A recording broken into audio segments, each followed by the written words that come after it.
أشهد أن لا إله إلا الله وحده لا شريك له وأشهد أن محمدا عبده ورسوله أما بعد فأعوذ بالله من الشيطان الرجيم بسم الله الرحمن الرحيم الحمد لله رب العالمين الرحمن الرحيم مالك يوم الدين إياك نعبد وإياك نستعين اهدنا الصراط المستقيم صراط الذين أنعمت عليهم غير المغضوب عليهم ولا الضالين. الحمدلله. خداوند متعال در هفته گذشته به ما توفیق عطا کرد که جلسه سالانه بریتانیا را برگزار کنیم. در این 3 روز افضال و الطاف بی پایان خداوند متعال را مشاهده نمودیم. امسال نیز در اوایل همین برنامه داشتیم که به سبب شیوع این بیماری کرونا مثل سال گذشته جلسه سالانه را در سطح کوچک برگزار کنیم، اما در آخرین ماه تصمیم گرفته شد که به تمام اعضای جماعت احمدیه بریتانیا اجازه شرکت در این جلسه داده شود. در ابتدا مدیریت به سبب این تصمیم نگران بودند، اما به هر حال شروع به آمادگی کردند و چنان که گفتم ما شاهد نزول باران افضال الهی بودیم.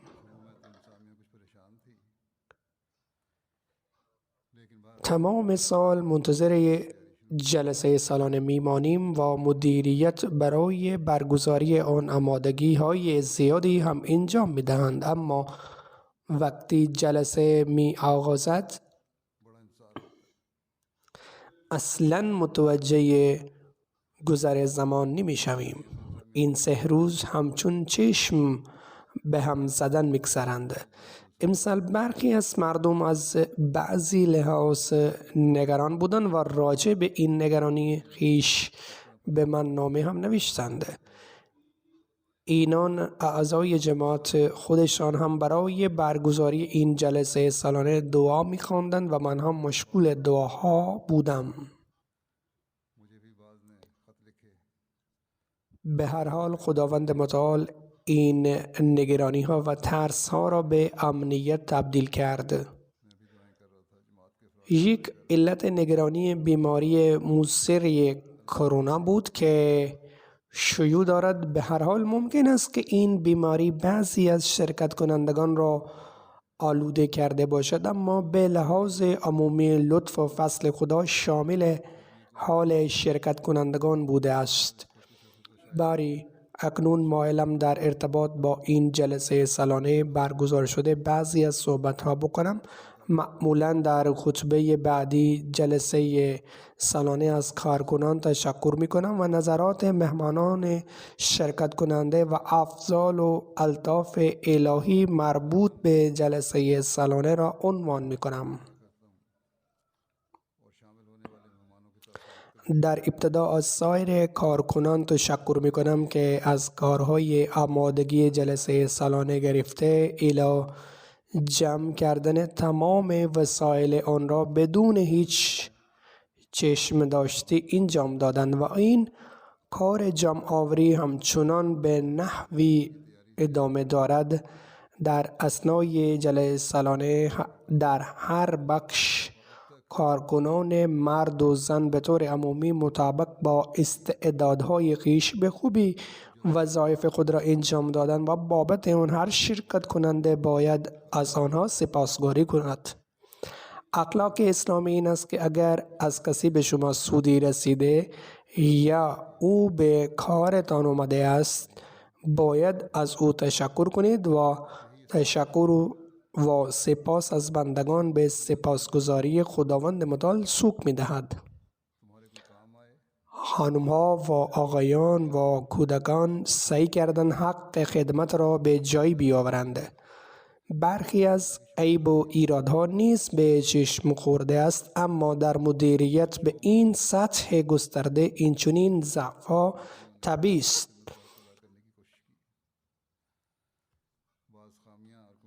اما به هر حال وظیفه مدیران است که حتی این ضعف‌ها را نیز رفع نمایند. به طور مثال از بخش غذاخوری زنان بعضی از شکایات آمده است و برخی از شکایات دیگر است. شکایت هایی که در نامه ها دریافت کردم آنها را به محض دریافت برای بخش مربوطه میفرستم. پس با بررسی این شکایت آنها در دفترچه سرخ بنویسند تا سال آینده در هر بخش مدیریت تدارکات بهتری دیده شوند. اما به هر حال به طور عمومی کارکنان به خوبی وظایف خود را انجام دادند. کودکان هم حق خدمت را به جای آوردند و از همه اینان تشکر میکنم. شبکه تلویزیونی MTA هم جلسه سالانه را به خوبی پوشش داد. این بار تمام استودیو را کارکنان خودشان طراحی کرده بودند و این گونه چندین هزار پوند را صرف جویی نمودند. امسال این هم اتفاق افتاد که برادران احمدی از بسیاری از کشورهای پیشرفته و غیر پیشرفته از طریق MTA به جلسه سالانه ملحق شدند و شرکت کنندگان از اینجا این برادران خود را تماشا می کردند و یک منظره وحدت ایجاد شده بود که از طریق دوربین MTA دیده شد. این منظره نشانگر لطف و فضل خاص خداوند متعال است. پس از این بابت کارکنان MTA سزاوار تشکر و سپاسگزاری‌اند که با نشان دادن وحدت جماعت احمدیه به تمام جهان دهان تمام معاندان را بستند.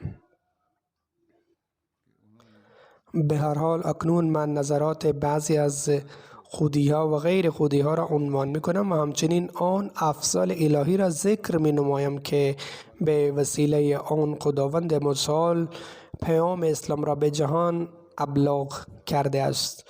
دوستی از نیجر آقای ابوبکر سینی که غیر احمدی و عالم دینی و امام یکی از مساجد شهر نیامه است، وی میگوید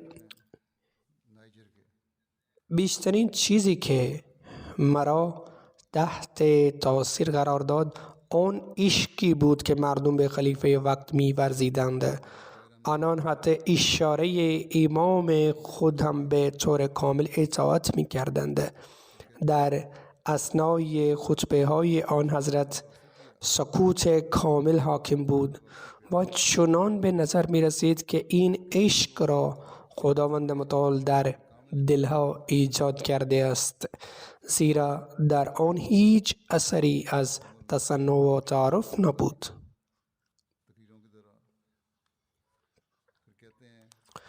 دوستی دیگر غیر احمدی آقای اسحاق از بورکینا فاسو میگوید جلسه سالانه تان بسیار عالی بود، نظیرش را نمیتوان پیدا کرد. جمع شدن این همه مردم کمتر از معجزه نیست و این جلسه در نمونه اطاعت از امام خود بی دلیل است و افسود کسی بپذیرد یا نپذیرد، اما اسلام حقیقی همین احمدی است و آن روز دور نیست وقتی مردم به این حقیقت پی میبرند و به آن ملحق میشوند. این نظر بیگانگان است که مسلمان هم هستند. خداوند متعال توجهشان را به این سمت معطوف می نماید. سپس از گویان فرانسه سوری غیر احمدی اولین بار جلسه سالانه را دید. برای عرب زبانها تدارک دیده شده بود که در مسجد از طریق شبکه العربیه MTA جلسه سالانه را تماشا کنند وی میگوید که این اولین بار پیام جماعت احمدی را میشنوم و اولین بار به خطابه خلیفه تان گوش میدم و بسیار تحت تاثیر قرار گرفتم که جماعتی از مسلمانان این گونه به نحو عالی پیام اسلام را به جهان ابلاغ میکنند و در حال بیعت با یک خلیفه در سراسر جهان فعالیت میکنند. اگر خدا بخواد به طور حتم در مورد جماعتتان بیشتر تحقیق و مطالعه میکنم. سپس از همین کشور نام برده دوست غیر احمدی جهت دیدن برنامه های جلسه سالانه حاضر شد و میگوید اولین بار برنامه های جلسه سالانه بریتانیا را دیدم و بسیار متاثر شدم. جماعتتان جهانی است و در حقیقت من اصالتا از گینه کناکریم. در طی جلسه وقتی دیدم که بسیاری از کشورها شریک پخش زنده در این جلسه سالانه شرکت کرده‌اند، آنگاه گینه کناکری را در میانشان ندیدم. هنوز به من همین فکر بودم که روی صفحه تلویزیون تصویری از جماعت گینه کناکری هم آمد. بسیار خوشحال شدم که در آنجا هم جماعتتان مستقر است و وی می افزاید پس از شنیدن حقوق زنان که خلیفه وقتتان تعریف کردن به مسلمان بودن خود می بالم. از لیبریا مهمانی نامسلمان آقای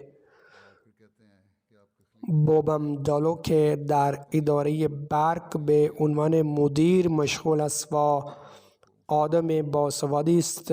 وی میگوید که از خطابه خلیفه بسیار تحت تاثیر قرار گرفتم. قبل از این همین میپنداشتم که در اسلام زن هیچ حقی ندارد، اما امروز پس از شنیدن این خطابه متوجه شدم که در اسلام حقوق زنان آنچنان به طور مفصل بیان شده‌اند که نظیر آن در هیچ دینی دیگر یافت نمی شود. قبلا شنیده بودم که جماعت احمدی جماعتی بسیار با انضباط است. امروز به چشم خود دیدم که چطور اعضای این جماعت به دست رهبر خود متحدند و مشغول برقراری امنیت در جهانند. دوستی از زامبیا آقای کاتبوله که پاستور است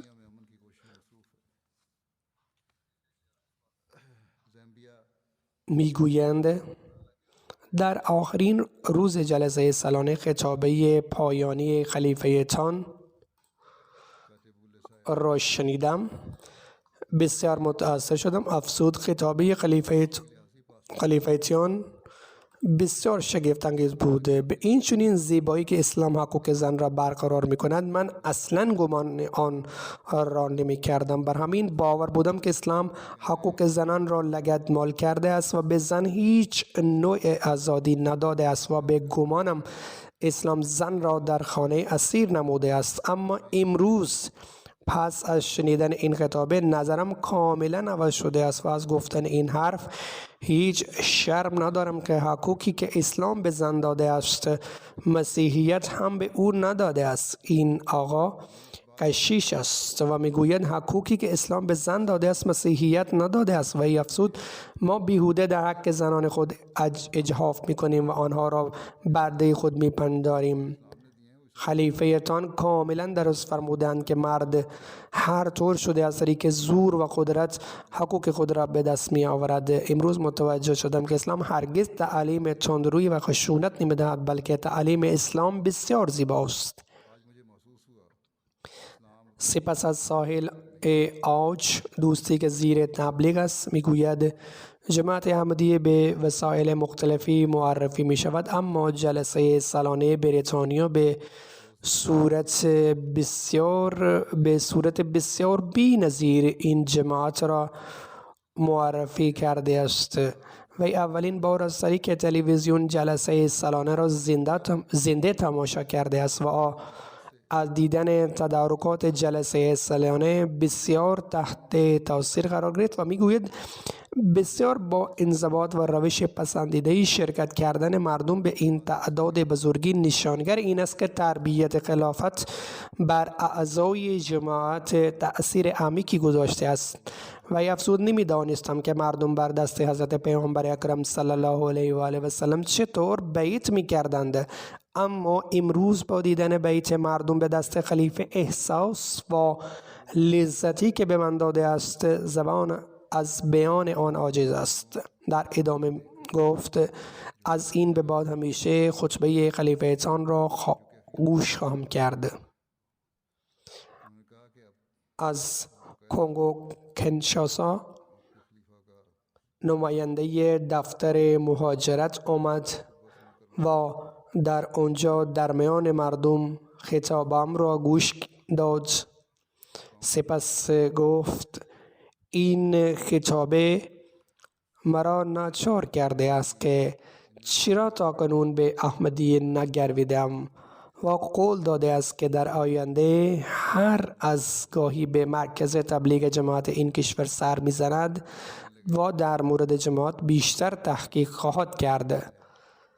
از طریق MTA مردم تربیت هم می‌شوند و در مرکز تبلیغی جماعت مراو که جماعتی از کامران است تدارک تماشای دسته جمعی جلسه سالانه برطانیه دیده شده بود. کسانی که در اینجا جلسه سالانه را مشاهده می‌کردند در میانشان که خانم به نام آمول بود که از روستای نزدیک آمده بود و هر 3 روز از برنامه‌های جلسه سالانه استفاده کرد. پس از پایان جلسه سالانه این خانم به همه حضار گفت این سعادت ماست که MTA داریم و MTA فقط شبکه تلویزیونی نیست بلکه یک درسگاه و دانشگاه است که در آنجا روزانه دانش می‌آموزد. در این 3 روز علم و آگاهی فراوان پیدا کردیم. در اینجا از طریق محوره بدون دیش به MTA دسترس داریم، لذا همگی باید از این فرصت استفاده کنیم و این نصیحت کرد که خانواده به طور مرتب باید شبکه MTA را تماشا کنند. نظریه دیگر از کنگو کنشاسا است. در جماعت علیبو برای تماشای جلسه سالانه تدارک دیده شد و امام مسلمانان حنبلی نیز در آنجا دعوت شد. پس از تمام جلسه و گفت به گونه‌ای که جماعت احمدیه تعالیم حقیقی اسلام را که حضرت پیامبر اکرم صلی الله علیه و آله و سلم به ما داده بودند عنوان کرده است. به نظرم همین وجه امتیاز این جماعت است. مایلم که هر طور شده به جماعت ملحق شوم. خداوند متعال به من توفیق آن عطا کند. خداوند متعال به او توفیق آن عطا کند. ولمای خانم آلبانیایی که زیر تبلیغ است میگوید جلسه سالانه بریتانیا همایش عظیم الشأنی بود و تعداد شرکت کنندگان بسیار زیاد بود. من هنوز به این جماعت ملحق نشدم، اما این جلسه تشویقم کرده است که درباره حقانیت و صداقت این جماعت با جدیت تأمل و تعمق کنم و پس از شنیدن خطابه خلیفه وقت این احساس دارم که من با تمام سخنانش موافقم و به گونه‌ای که ایشان مضامین را عنوان کردند آن بسیار موجب تقویت ایمان شد. آرزو دارم که بتوانم در آینده نیز شخصا در این قبیل جلسات شرکت کنم.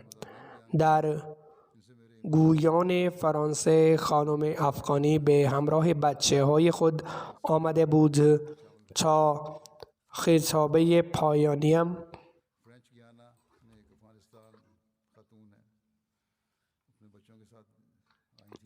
را گوش دهد. میگوید از پیش درباره جماعتتان کمی اطلاعات داشتم، اما در جلسه سالانه بریتانیا پس از شنیدن خطابه خلیفتان احساس عجیبی به من داده است. با شنیدن حقوق زن در اسلام متوجه شدم که دین ما چقدر به فکر زنان است و از این بابت بسیار احساس آرامش به من می‌دهد. می‌افزاید شاید این احساس به من به این دلیل هم بیشتر به من دست داد که اسلامی که طالبان مایلند در افغانستان حاکم کنند در آن زن هیچ جایگاه ندارد و در حالی که اسلام در حقیقت حقوق زنان را به طور کامل تضمین می‌کند. در لیبریا مهمان نامسلمان آقای اموس قونسه در اداره پلیس فرمانده CID است و انسان باسوادی است. وی به دعوت جماعت آنجا آمد و پس از شنیدن خطابم در روز دوم جلسه سالانه بسیار تحت تاثیر قرار گرفت وی را فقط برای روز دوم جلسه سالانه دعوت کرده بودند، اما وی برای روز سوم از خود آمد و پس از شنیدن خطابم این گونه اظهار نظر کرد که درباره اسلام اعتقادم بسیار منفی بود و دلیل آن تا حدودی رفتار مسلمانان بود. اما پس از دیدن برنامه جلسه سالانه متوجه شدم که اسلام دین صلح و امنیت است و احمدیه از هر لحاظ مشغول خدمت به انسانیت است. لذا امروز افکارم راجع به اسلام تغییر کرده است و اندیشه هایی که از اسلام داشتم کاملا رفع شده اند. همچنین گفت اگر جماعت احمدیه در این منطقه بیشتر آمده بود، بسیاری از مردم اینجا توسط این جماعت اسلام می آوردن.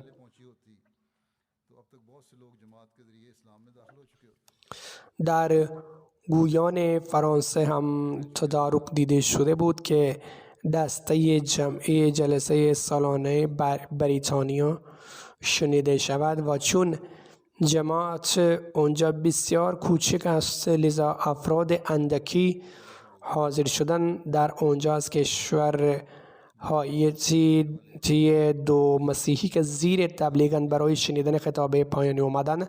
گفتم تعجب میکنیم که موضوعی که خلیفه شما در سخنرانی خود انتخاب کرد همون موضوعی است که ما هر دو دوست با هم از این 2 روز در این موضوع یعنی حقوق زنان داشتیم صحبت میکردیم که درباره این تعلیم اسلام چیست.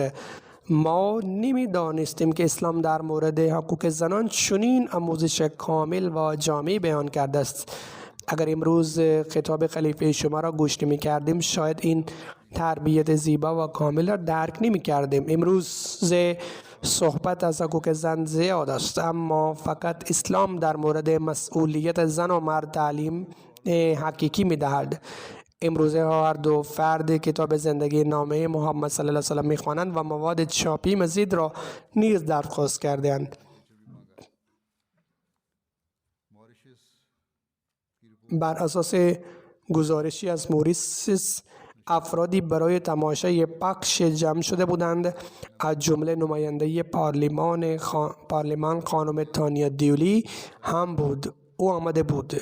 منشی خصوصی پارلمانی هم آمده بود و تانیا میگویند که منظره فوق العاده است.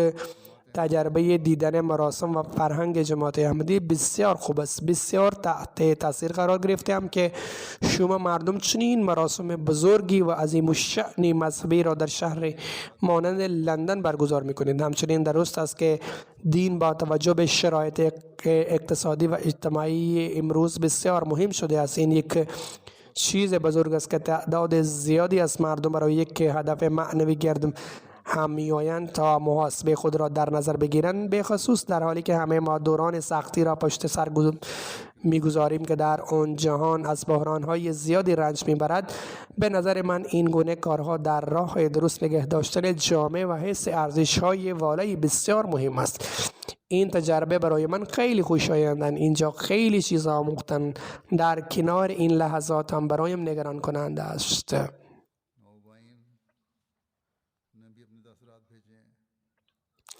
تازه بیعت کنندگان نیز باز نظرات خود را ارسال کرده‌اند. خانم هوا یک زن تازه بیعت کننده اهل بورکینافاسو است. او میگوید که خلیفه زمان سخنان آشکار و صریح به ما بیان میکند که ما با احمدیت به عنوان اسلام واقعی بیعت نکردیم فقط برای احمدی کردن دیگران، بلکه برای این که تا خودمان را احمدی آرمانی در جامعه کنیم و باید ایمان خود را با مطابقت در گفتار و کردار تقویت کنیم و در یقین رشد کنیم. مردم میگویند که اهل آفریقا بی سواد هستند، در حالی که این زن بیان میکند که باید چنین تغییر ایجاد کنیم که حرف و عمل ما مطابقت یابند. و این موضوع برای هر احمدی سواد، کسانی که در اروپا زندگی میکنند، کسانی که در کشورهای توسعه و پیشرفته زندگی میکنند، قابل تأمل و تفکر است که باید در نظر داشته باشند که گفتار و کردار خود در همه جا یکسان باشد. اندونزی یک خانم تازه بیت کننده میگوید که جلسه سالیانه بریتانیا یک جلسه فوق‌العاده است. میگویند من یک تازه بیت کننده هستم. برای من در این جماعت الهی وقت افزایش معنویت است. دیدم که مردم گروه برای شرکت در این جلسه مبارک می آیند. اگرچه من این جلسه را که تلویزیون تماشا کردم، اما قلب و ذهنم در جلسه بریتانیا حضور می داشت. این جلسه ایمان من را به این جماعت الهی افزوده است و در آینده رشد خواهم کرده. طبق گزارشات کنگو پس از شنیدن خطاب من به بانوان، لجنه محلی قول داد که برای گسترش اسلام احمدیت خود و فرزندانشان را برای فداکاری هر نوع آماده خواهیم کرد. سپس میگوید که یک تازه بیت کننده 3 روز در محیط معنوی گذشته است، در حالی که ما می‌خواهیم هر روز به همین منوال بگذرد و همین طور از محیط معنوی لذت ببریم. آقای ایری هیماوان تازه بیت کننده از اندونزی است. میگوید من تازه بیت کننده هستم. پس از تماشای پخش زنده جلسه سالانه بریتانیا، تنها کلمه‌ای که دارم شگفت انگیز. من تعجب میکنم که تنها یک سازمان اسلامی در جهان وجود دارد که اعضای آن در سراسر جهان زندگی میکنند. یک شبکه تلویزیون دارند که 24 ساعت شبانه روز کار میکنند. من از خودم سوال میکنم که آیا هیچ سازمان اسلامی مانند شاهدان یهوه ما و مورمون ها و کلیسای ادونیست های روز هفتم وجود دارد؟ این همه سازمان های مسیحی هستند که میلیون ها پیرو دارند و در صدها کشور کار میکنند. حالا من پاسخ پیدا کردم یه سازمان اسلامی وجود دارد، جماعت احمدیه، که در سراسر جهان گسترش یافته است و من خوشحالم که عضو این جماعت هستم. این همین سازمان اسلامی با شخصیت من سازگار است. اکنون میتوانم که احمدی شده فردی مفید باشم و به رشد جسمی و روحی برسم. آقای بگوبایوس دورین از قزاقستان میگوید که جلسه تأثیر خاصی بر قلب من گذاشته است. من جلسه سالانه را همراه همسرم در فضای معنوی تماشا کردم. خطاب خلیفه زمان تأثیر خاصی بر دل گذاشت که خارج از توصیف است. همینطور سخنرانی های سایر سخنرانان نیز بسیار عالی ایراد شدند. خداوند همه کارمندان و کارکنان و مدیریت اجر بدهد و برای خود نیز درخواست دعا کرد که خداوند احساس و حال روحیش تا جلسه سال آینده حفظ بکند و برای همیشه حفظ بکند. وقتی یک تازه بیت کننده از زامبیا سخنرانیم را گوش می کرد، نتوانست احساساتش را کنترل کند. اشک بار شد. مردی که کنارش نشسته بود ازش پرسید، نتوانست پاسخ بدهد و از سالن بیرون رفت. پس از پاک کردن اشکهایش دوباره برگشت و وقتی از او پرسیدن گفت خلیفه را برای اولین بار در زندگی دیدم و صدایش را شنیدم، به همین دلیل اشک از چشمانم جاری شد. گفت که 80 ساله هستم، تمام عمرم را در میان گرگ‌ها، یعنی در میان مردمان ظالم گذراندم و پس از قبولیت احمدیت متوجه شدم که آموزه واقعی اسلام گسترش محبت است، نه نفرت. پس یک روز بعد از نماز فجر برخاست و به همه مردم گفت که پر کردن این مسجد از مردم تنها کار مربی نیست، بلکه وظیفه همه ماست که باید موعظه کنیم و تبلیغ بکنیم.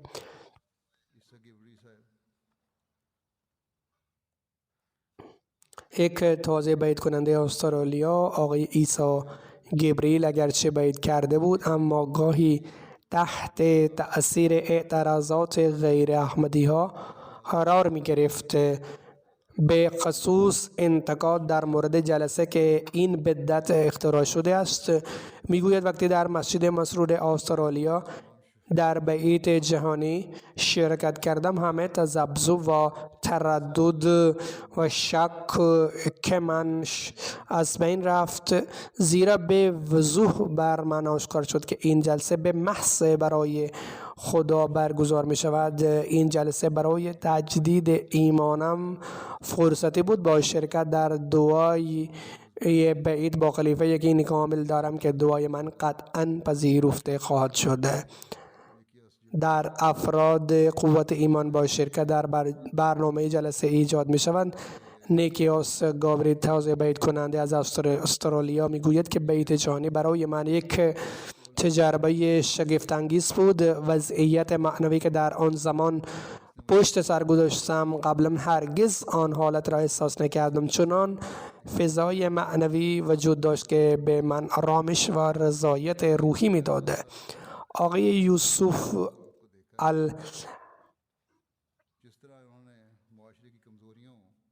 حسبیسا توضیح بیت کننده از لستو میگوید این اولین جلسه من است و من برای اولین بار خلیفه را دیدم. راههای اصلا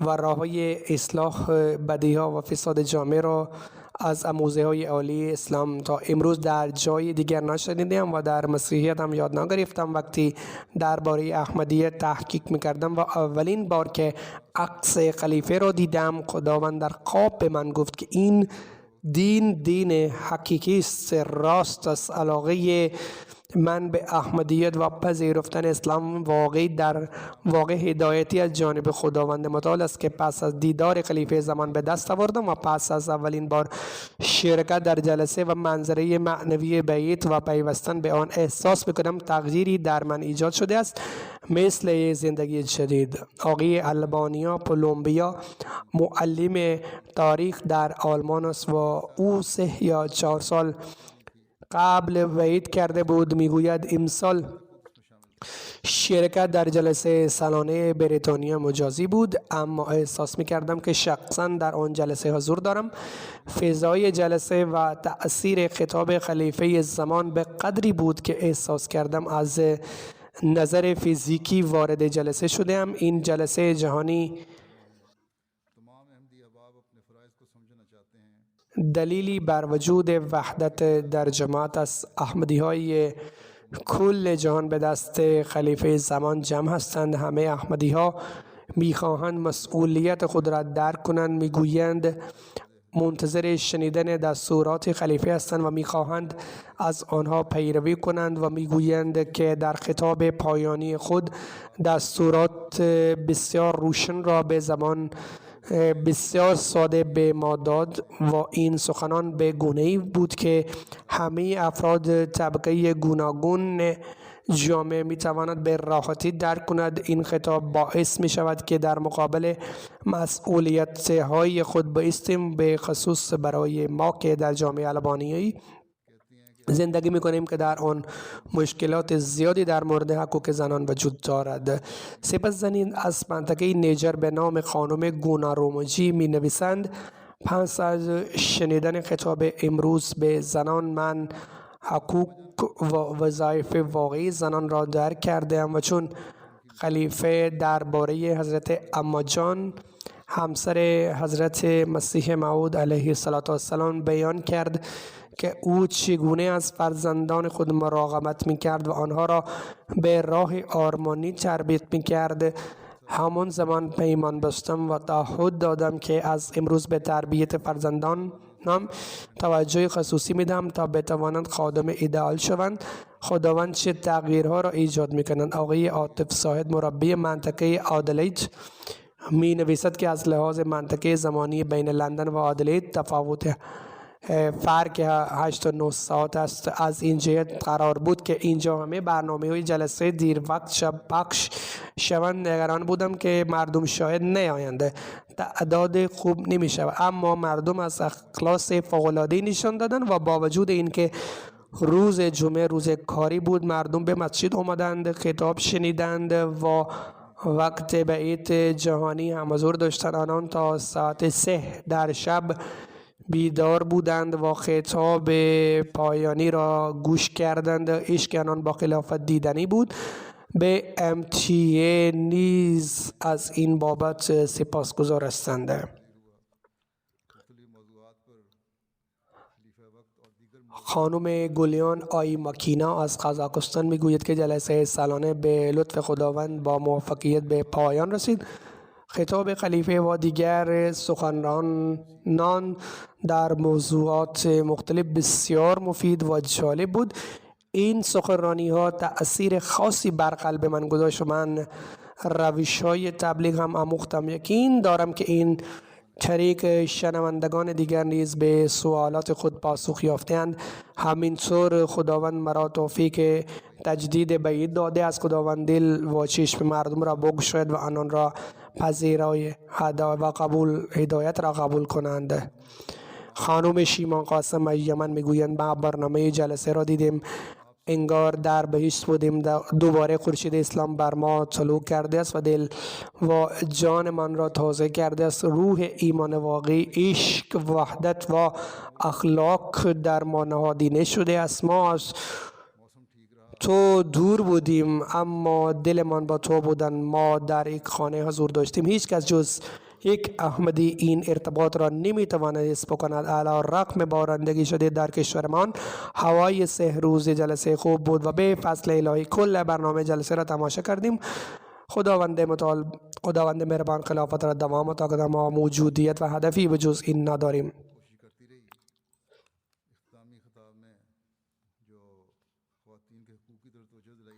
بعد زن عربی دیگر از اهل کبابیر است به نام خانم دعا میگویند سعی میکردیم تا از خطاب شما یادداشت‌ها بنویسیم. از شما بسیار سپاسگزارم به خاطر توجهی که در خطاب پایانی خود به حقوق زنان کردید. من پیروی دینی هستم که از حقوق و احساسات من محافظت میکند.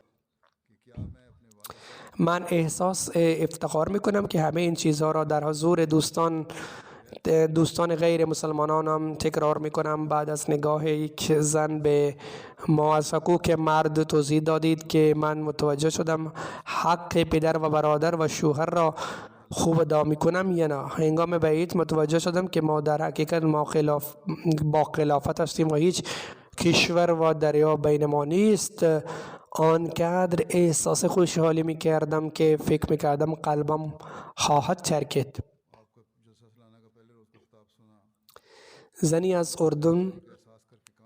از اردن خانم احمد شافی می نویسند که من خطاب شما یعنی حضور انور که اولین روز جلسه سالانه بود شنیدم و بدنم با درک مسئولیتم لرزید. در برنامه روز دوم شاهد عشق احمدی های روستا به نام ویگاندا به حضرت مسیح موعود علیه السلام و خلیفه هستم. اگرچه این روستا عقب مانده است و ساکنین این روستا از نیازهای مقدماتی زندگی محروم هستند، با این حال پس از شنیدن سخنان یکی از رهبران این روستا اشک از چشمانم جاری شد. او می گفت که با خدا و پیامبرش و مسیح موعود عشق می ورزد. اگرچه این سخن ساده است اما در قلبم تأثیر زیاد گذاشته. بعد خانم مروه عبدالله از مصر است میگویند ای امیر مؤمنان، تو و سخنرانان دیگر قلب ما را از ثروت معنوی لبریز کردند.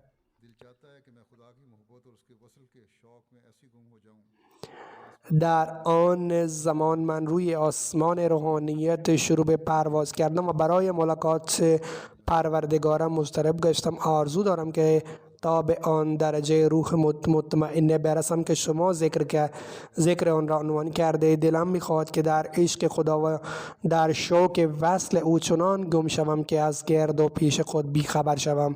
هرچند که قلبم پیش چشمان مردم باشد اما روح من بر آسمان عشق خدا و پیامبرش پرواز کند. عرب ها یک ویژگی برجسته‌ای را دارند که آنها سخن مسجع میگویند. آنها میدانند که چگونه باید صدق و وفاداری را ابراز بکنند. خدا ایمان و ایکانشان را بیافزاید.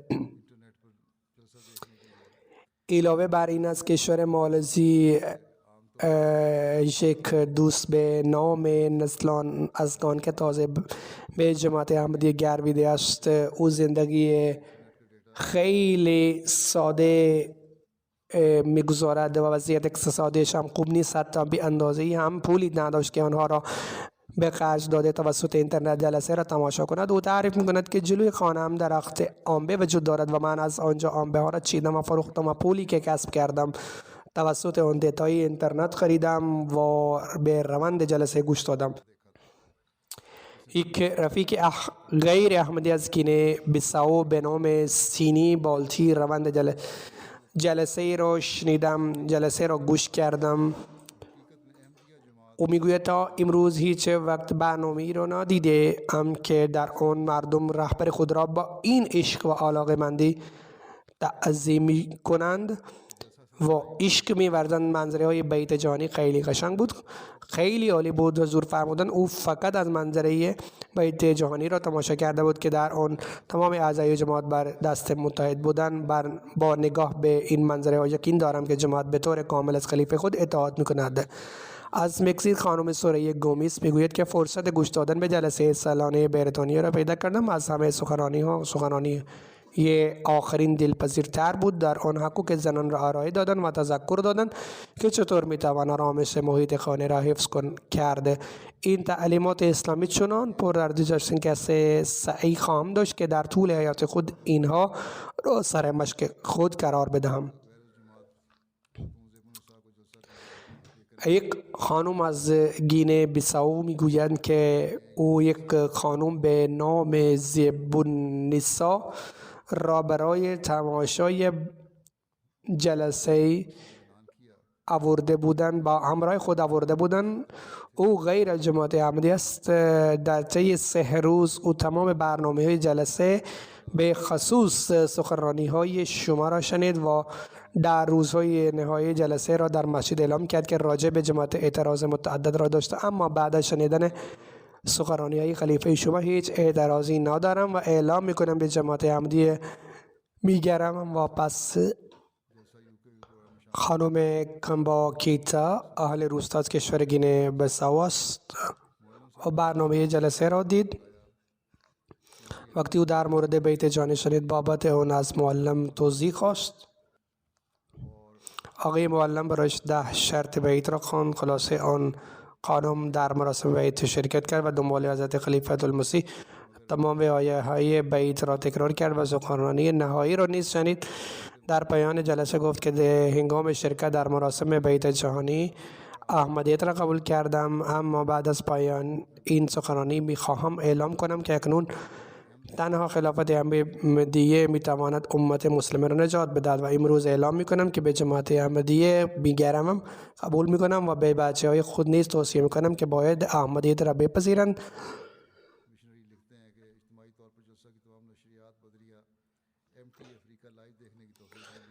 چون احمدیت اسلام واقعی است. همین طور مبلغین از جماعت‌های مختلف برزیل شهر کشور کنگو نوشتند که از لحاظ مجموعی توفیق یافتیم که تمام برنامه جلسه را توسط پخش زنده شبکه امتیه آفریقا نگاه بکنیم و تعداد بزرگ شنوندگان تحت تاثیر سخنرانی‌ها قرار گرفتند.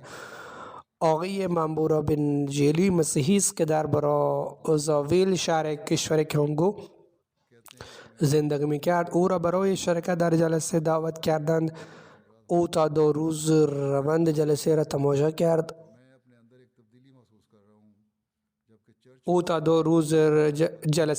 کرد. او میگوید که من از 2 روز در اینجا سخنرانی را میشنوم که محتوای آنها کوکولاباد است و استغفار و توبه است و این سخنان در دلم جا میگیرند و حس میکنم که یک نوع تحول درون من ایجاد شده است، در حالی که در کلیسا چیزی جز جادو و افسون و حیله‌گری یاد نمیدهند. تصمیم گرفتم که عضو جماعت شوم چون همینجا به من آرامش معنوی میسر گردیده است. پس او بیعت کرده شامل جماعت شده است.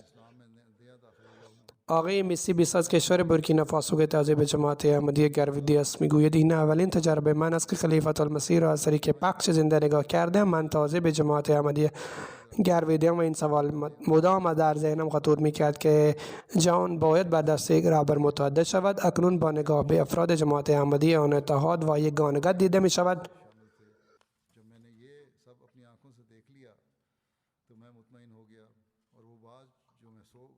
هنگام همه این منظره ها را با چشمان خود نگاه کردم، آرامش قلب را یافتم و چیزی که همه وقت راجع به آن فکر کردم همه باید بر دست یک نفر متحد شوند. وقتی همه این منظره را دیدم الان اعلام میکنم جماعت احمدی گرویدیم و به خانواده خود نیز برای بیعت خلافت توصیه میکنم. رئیس جماعت احمدی سریلانکا می نویسد که جماعت های مولد تدارک را دیده بودند تا همه افراد جماعت های محلی به طور جمعی به جلسه گوش بدهند.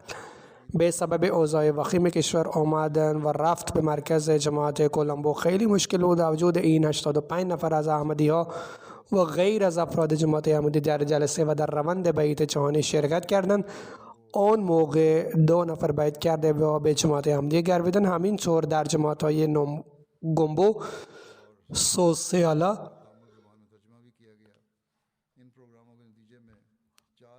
و افراد جماعت های محلی توسط پخش زنده به طور جمعی در جلسه شرکت کردند. در نتیجه این برنامه ها 4 نفر توفیق قبول احمدیت را یافتند. راجع به آلبانی یک گزارش است که آنجا توسط یوتیوب برنامه های دوبله شده جلسه سالیانه زنده پخش می شدند. مردم آلبانی این برنامه ها را در آلبانی، کوسوو، مقدونیه و آلمان گوش فرا می دادند. یک دوست مسلمان آلبانی به نام آقای البرت که زیر تبلیغ بود و اولین بار در نشست پایانی جلسه شرکت کرد. بعد از پایان جلسه شروع به گفت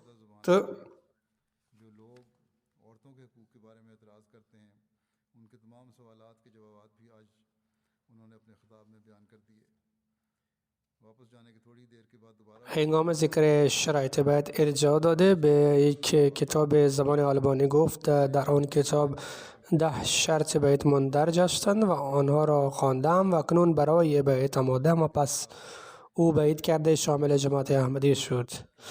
معلم جماعت برازاویل از کشور کنگو نوشته است که شوهر یک خانم به نام یوکوستی وی از قبل احمدیت را قبول کرده بود و آرزو داشت که همسرش هم اسلام بیاورد. او به همسر خود تبلیغ میکرد و برایش دعا هم میکرد، اما همسرش آماده نبود که کلیسا را ترک بگوید. او را دعوت کردند در رساله شرکت بکند. او روند 3 روز جلسه را مشاهده کرد. در روز نوی جلسه گفت که از 3 روز دارم میان سخن خلیفه شما و کشش خود مقایسه میکنم و این نتیجه رسیدم که سخنهای خلیفه پرزشی هستند و هر حرف وی در دل جا می گرفت. در حالی که هر روز سخن کشش را میشنوم اما هیچ وقت حس نکردم که دلم تحت تاثیر سخن وی قرار گرفته است. خلاصه او بیعت کرد و عضو جماعت احمدی شد. این چند تا رخ داده مردم را بیان کردم، چنان که در روند جلسه مشاهده کردید که از افراد معروف پیام‌های عدیده را دریافت کردیم. از سیاستمداران و رهبران سراسر جهان 126 پیام دریافت کردیم. 126 پیام دریافت کردیم. از آنها 101 پیام ویدیویی بودند. 25 پیام به صورت کتبی به ما رسیدن. وزرا و اعضای پارلمان پیام ها را فرستادن. علاوه بر بریتانیه افرادی که از کشور دیگر پیام ها فرستادن، امریکا، کانادا، سرالئون، یوگاندا، لیبریا، نیوزیلند، اسپانیا و هلند هم شامل آنها هستند. توسط پخش زنده افراد 53 کشور از جلسه سالیانه بریتانیا شرکت کردند. مجموعاً مردم از 80 مقامات 53 کشور اروپا، آفریقا و آسیا و غیره در این جلسه شرکت کردند. امسال به دلیل کرونا برای پوشش مطبوعات و رسانه ها دعوت عمومی نداده بودند، اما 2 تا رسانه ها به طور خاص درخواست کرده اجازه را خواستند. بنابراین به آنها اجازه اهدا شد و بخش مطبوعات فکر میکرد که این بار چالش بزرگی را در پیش داریم که چطور جهان را به جلسه دعوت میدین، اما به فصل خدا تدارکات پوشش جلسه خود مهیا شدن. 2 تا رسانه ها برای پوشش آمدن. یک BBC و دوم یک رسانه دیگر بود که به علاوه BBC MTV، مترو، LBC رادیو، BBC سری و BBC ساوت تودی، BBC جنوب امروز، وبسایت خبری BBC و غیره بسیار پوشش داد.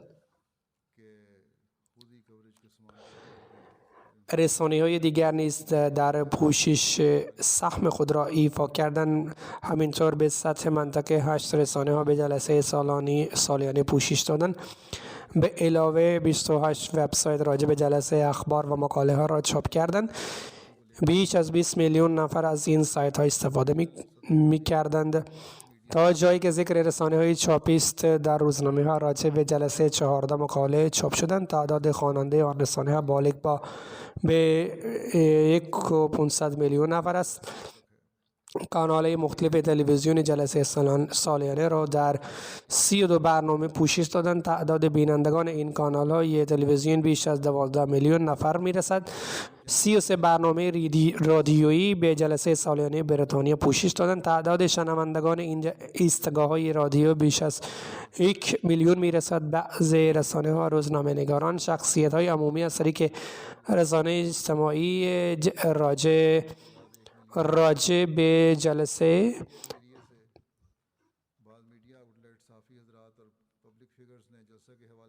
پیام‌های خود را ارسال کردند و دسترسشان بیش از 12 میلیون نفر است. تیم رسانه و مطبوعات ویدیو را آماده کردند و رسانه‌های اجتماعی برگزاری کردند و دسترس آنها بیش از 234 هزار نفر است. از لحاظ تعداد مجموعی رسانه‌ها پوشش جلسه 57 میلیون نفر رسید. چون روزنامه‌نگاران اجازه ورود نداشتند، بنابر این تیم رسانه و مطبوعات همکاری با بخش تبلیغ جماعت احمدی بریتانیا و 32 روزنامه‌نگار غذای لنگر خانه را فرستادند و به این جشن آنها پاسخ مثبت را دادند و خیلی تحسین کردند. نماینده BBC ساوت آقای ادروس سالت گفت که من در جلسه وقت خوب گذراندم. مهمان نوازی خیلی عالی بود. با شنیدن سخنرانی مختلف خیلی لذت بردم. در آینده هم به شما همکاری میکنم. یه روزنامه نگار به نام سیتیونیوتا گفت با نگاه به فراخ دلی جماعت شما متحیر ماندم. یک روزنامه نگار به نام نتاشا دیدم اینطور ابراز نظر کرد که در حقیقت همه دیان یکسان هستند. افراد نیک مذهب را برای اتحاد مردم و کمک به فقرا به کار میبرند، در حالی که مردم به مذهب را برای انجام کار بد به کار می‌برند. و جلسه سالیانه حتما نمونه افراد نیک است. سمتی 1885 عکس، ویدیو و پست در رسانه اجتماعی برگزاری کرد و به این وسیله این پیام به 4 میلیون نفر رسید. 213 هزار نفر این پست ها را لایک کردن، کامنت ها را ثبت کردن. همینطور بر رسانه های اجتماعی 1236 ویدیو گذاشتن و 231 هزار نفر به آنها بازدید کردن و زمان مجموع تماشای این ویدیو ها 470 هزار ساعت میرسد. 24 هزار نفر وبسایت امتی را 92 هزار بار بازدید کردن. گزارش امتی آفریقا بدین قرار است که به وسیله 20 کانال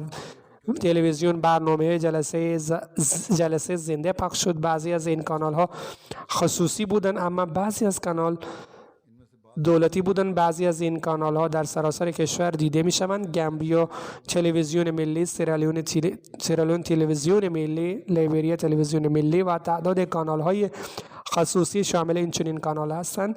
توسط این کانال ها، این شبکه ها، مراسم بیت جهانی نیز پخش شدند. توسط 20 کانال و شبکه های تلویزیون سخنرانی مرا پخش شدند و به 35 میلیون افراد این پیام رسید.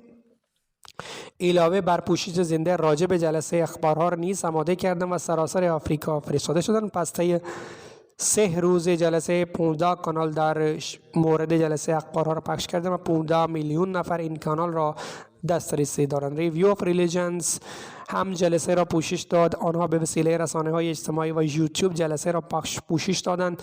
در این راستا 40 مقاله نوشته شدند، 12 ویدیو را آماده کردند، بیش از 110 پست را در رسانه‌ها گذاشتند و پوشش جلسه به 300 هزار نفر رسید. خلاصه به وسیله جلسه سالیانه خداوند متعال فضل خود آثمار بی شمار به ما اهدا فرمود. رخدادها و نظرها که در این راستا به من رسیده است، تعداد از آنها تقدیم شما کردم. خداوند هر احمدی را در ایمان و ایکان بیفزاید و تأثیرات جلسه دائمی باشند، نه که موقتی.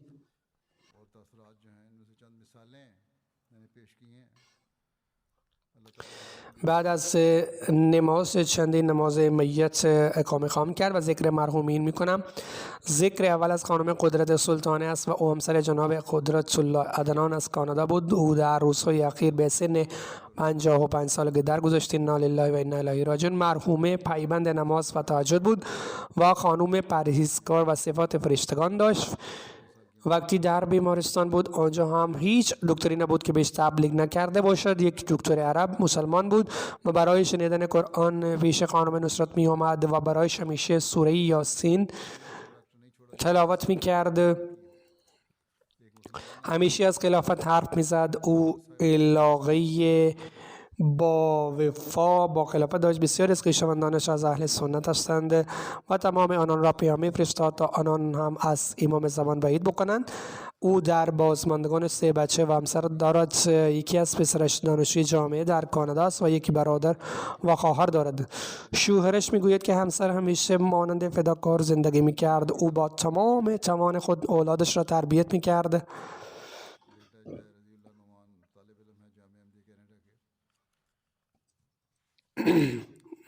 او محبت و علاقه شدیدی با خلافت داشت. علاقه به تبلیغ داشت، طوری که گفتم بین اولادش این تشویق ایجاد کرد و تمام اولادش علاقه شدیدی برای تبلیغ دارد. به فضل خداوند بچگانش تربیت شدن و علاقه به مطالعه دارند. خداوند به ایشان صفت خاص بخشیده است و به وسیله آنان مردم را به مردم به آنان بعید کردن. یکی از فرزندانش رضی الله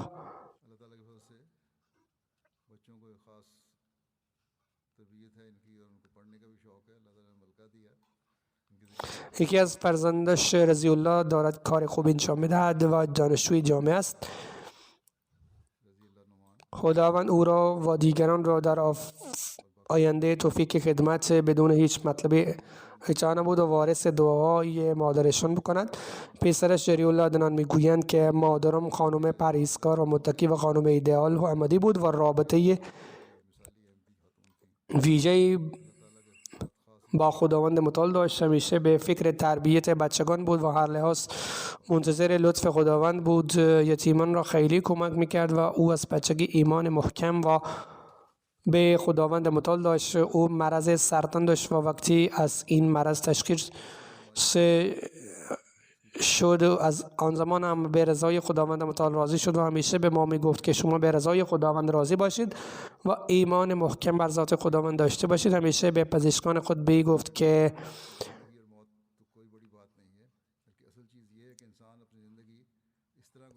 که زندگی و مرگ چیزی بزرگ نیست، بلکه واقعیت این است که انسان زندگی خود را آنچنان سپری بکند که هر کسی ازش راضی باشد و خودش هم با اعمال خویش مطمئن باشد. خداوند درجاتش را ارفع نمود.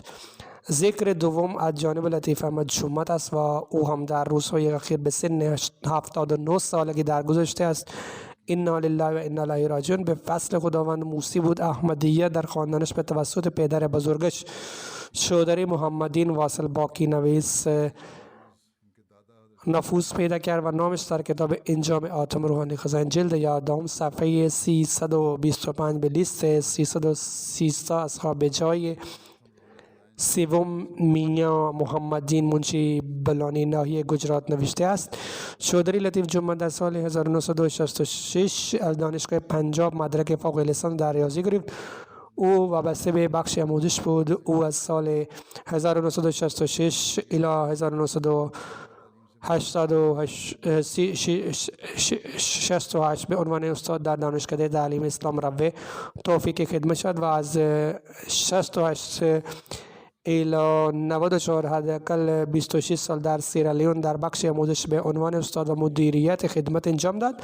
واقف زندگی بود و وقتی از آفریقا برگشت آن زمان حدوداً 5 سال به عنوان نایب وکیل المال دوم و 7 سال به عنوان نایب وکیل المال سوم توفیق خدمت یافت و او کار آموزشی در مدرسه جماعت سیرالیون انجام داد. طوری که گفتم او در سال 1971 مستقلاً زندگیش را وقف کرد. او در سال ژانویه 2007 به عنوان وکیل المال سوم تعیین شد. همینطور تمام مدت خدمتش مشتمل بر نصف قرن است. همسرش رشید لطیف میگوید که شوهرم در سیرالیون بود و بعد از ازدواج وقتی اونجا رسیدم و او به من نصیحت کرد که برای واقف زندگی خیلی سخت است که چیزای آسیایی بخورد. واقف زندگی و همسرش باید چیزهای محلی بخورند و به خاطر این تو پختن چیزهای محلی یاد بگیر و به سبب اون بعدا ما به راحتی زندگی میکردیم. آدم ساده بود و همکارانش در مورد رفتار خوبش ذکر میکردن. هر کسی ازش ستایش میکرد.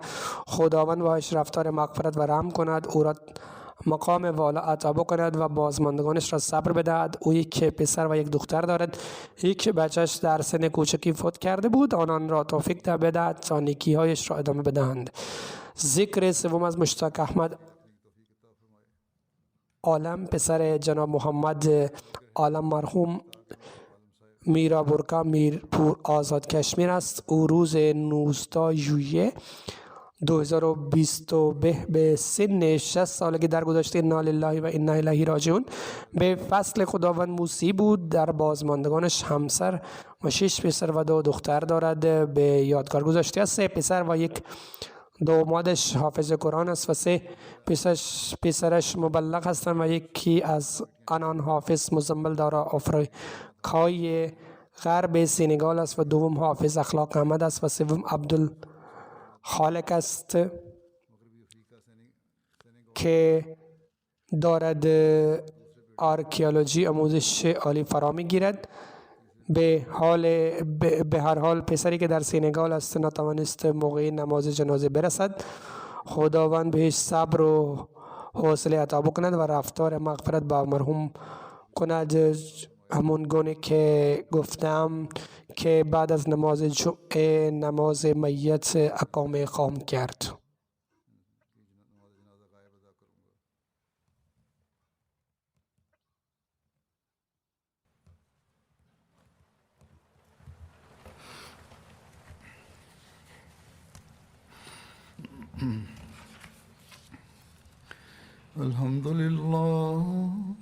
الحمد لله نحمده ونستعينه ونستغفره ونؤمن به ونتوكل عليه ونعوذ بالله من شرور أنفسنا ومن سيئات أعمالنا من يهده الله فلا مضل له ومن يضلل فلا هادي له ونشهد أن لا إله إلا الله ونشهد أن محمدا عبده ورسوله عباد الله رحمكم الله إن الله يأمر بالعدل والإحسان وإيتاء ذي القربى وينهى عن الفحشاء والمنكر والبغي يعظكم لعلكم تذكرون اذكروا الله يذكركم وادعوه يستجب لكم ولذكر الله أكبر.